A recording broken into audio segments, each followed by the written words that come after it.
Hi everyone, hope everyone is doing fine today. Here is Abdul and today we have another quick unboxing and first impression. This time we have, as you can see, a fossil watch. So if you're new to this channel, basically I try to have a large database of most affordable watches and of course some of my personal watches that I get. Most of these watches I try to get either cheaply, so I then resell them and have minimal loss, or try to get them through Amazon so that I can send them back without any charges on my side. I'll leave also the description and an affiliated link in the description as well, all the specifications about any watch. So if you're interested in this kind of content, be sure to subscribe and be sure to tune in. So as you can see, we have a metal box, fossil. The reference number here is not correct because the reference number is FS5668. So we have here the catalog and we have here this fossil watch. So let's take this out of the packaging. So as you can see, it's a diver style watch, which I think is very popular, especially before the summertime. And as we can see here, we have a really nice black blue dial, the sort of a fume dial. So this is the FS5668 reference number, and the model number is FB01. So let me move the hands to the correct position. FB01, as you can see here from the 6 o'clock text, water resistant, 200 meters water resistant. As you might notice, no screw down crown. Japan movement, so we have a Quartz Japanese movement. The bezel is also a fixed bezel. It looks like a diver's bezel, but it's a fixed bezel. That's why I said diver's look and not diver per se. We have male end links on both sides of the strap and hollow links. So very, let's say, jiggly strap. Strap has also stamped clasp with a mono pusher actuator to open it and close it. I think it has also a couple of micro adjustments on the back. But as you know me, I'm not a big fan of these kind of bracelets, so I'll definitely take it off the bracelet to test it out. But let's get to the main specifications of the watch.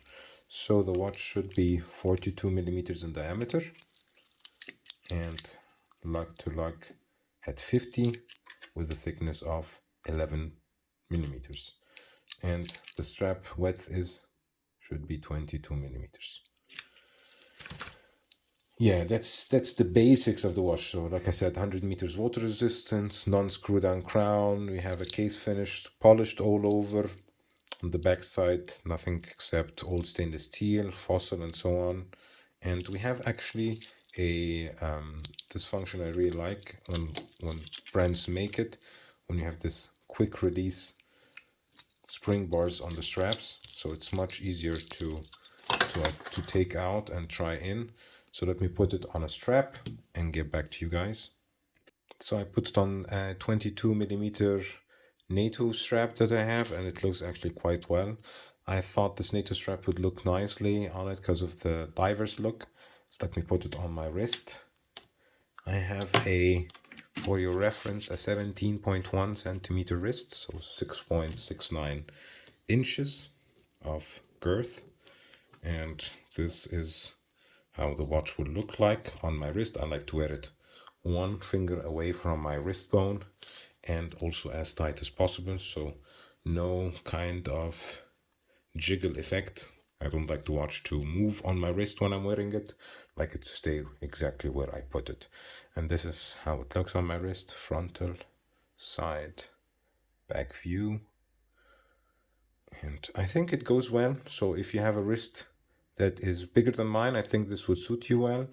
If you have smaller than mine, then I don't think you should be buying this watch. It would be too big.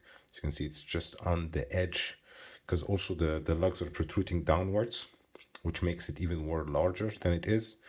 And yeah, I think it's around 150 euros, priced at around 150 euros. which is okay amount for what you're getting, but there are many different watches in that area that are much better. I would show you even one right now, and that's this one, the Citizen Pro Master. That watch is around the same money if you get it used, and for me this is a real diver with real pedigree from a great brand, Citizen.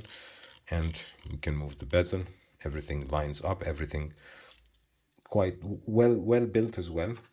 So I definitely, but if you like the look of this one, who am I to tell you no? I'm here to let you know my opinion, what I think about the watch and how it feels. It feels cheaper than it is, but the dial makes it much better looking, and I really don't like the numbering on the bezel. It's so small, but other than that, really nice. Maybe we'll look at the lume.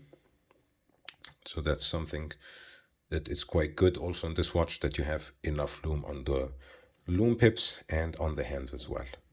Anyways, if you have any questions about this watch or any other watch, please leave in the comment section. And as always, this is an invitation to like, subscribe, hit the bell button, and hopefully see you in the next one. Bye bye, everybody.